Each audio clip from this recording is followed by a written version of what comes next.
All right, Nick, it's time to talk about probably one of our favorite teams to talk about here on this show, the Detroit Lions.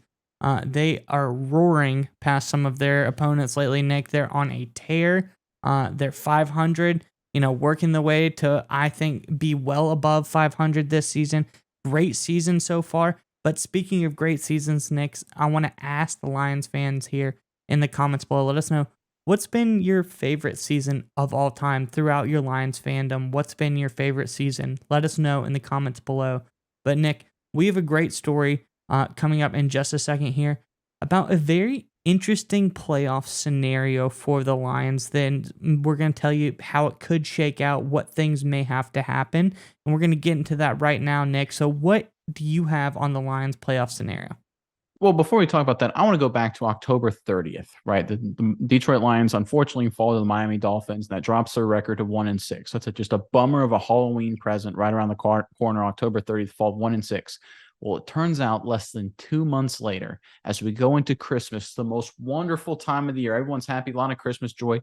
There is a chance, Mize, there is a chance that Detroit Lion fans go to sleep Christmas Eve, and before Santa goes down the chimney, this team will be in the playoff position. So this is according to Justin Rogers, the Detroit Lions reporter for the Detroit News. That's what he says on his Twitter bio. If he's a bot, I apologize. That's what he says. I'm going by his word. If the Lions beat the Panthers and the Seahawks lose to the Chiefs in Kansas City, that's probably going to happen. I'm betting on that to happen. And the Washington Commanders lose to the 49ers in San Francisco. I think that's going to happen too. The Lions would actually be in the 7th seed, the final playoff spot, going to Christmas morning. Unbelievable to think about. In 2 short months, it was almost like Dan Campbell could be out the door. Jared Goff stinks. This whole thing stinks. The rebuild failed. And now there's a good chance, the odds actually are in the Detroit Lions' favor to wake up Christmas morning to the smell of Christmas cookies, to go under the Christmas tree and open some presents and find the Detroit Lions in the 7th seed in the playoff picture to start off Christmas. Miles, what do you think of the Detroit Lions, this position they're in, and what could potentially happen here? Yeah, I don't know how Santa's gonna fit that down the chimney, Nick. That seems like, a huge present for Detroit fans. I think this is what they've been wanting for a very, very long time. I think if they make the playoffs, Nick, this will easily be some of the Detroit's fans' favorite season of all time. So, the question might answer itself in the coming weeks and months. But I'm really excited for Detroit, Nick. I'm really happy for them because this is a team that has put in the work. They've stuck to I have seen them, they stuck to the system, Nick. They had a plan and they stuck to it. As soon as they have a losing season, as soon as they started out the season 1-6, they didn't throw out the blueprint. They stuck with it. They said, listen, we've got the guys. We know it's going to work. We're going to keep grinding. We're going to keep sticking with the dudes that we have.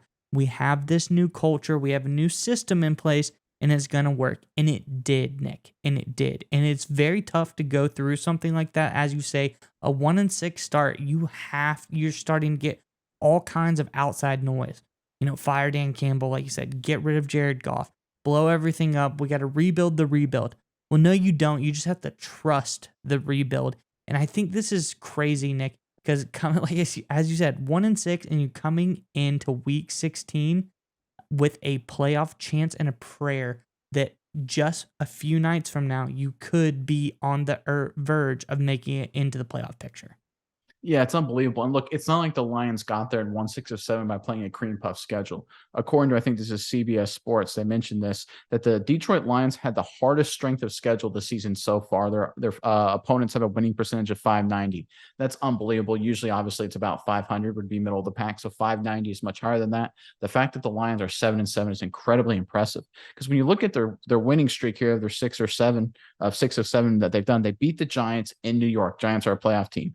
They hung with the Bills. Bills are obviously a playoff team, one of the better teams in the NFL on Thanksgiving. They demolished the Jaguars, who just look like world beaters recently. They handled the Vikings, who again 11 wins. They just beat the Jets, who are fighting for a playoff spot in their own right. So this is a team. It's not like they played the Texans 6 weeks in a row or something like that, and just got a really easy slate of schedule and slate of games and just kind of rolled through the schedule. They played tough teams, some on the road, some at home, and handled business 6 times in 7 games, and now they are in a strong position. And I'm telling you what, this was a story we talked about a lot this season. Hey, could the Lions improve? We talked about the Lions potentially before the season started. Hey, 6 wins, 7 wins would be like a real good step in the right direction. Well, they're already there, Mize, and it's not too crazy to think, as much as it was too crazy to think about 2 months ago, it's not too crazy to think that come week 19, the first weekend of the playoffs, wildcard weekend, the Detroit Lions could be playing in the playoffs. I almost see it happening when you look at their schedule down the stretch. Detroit Lion fans, you guys have to be beyond excited.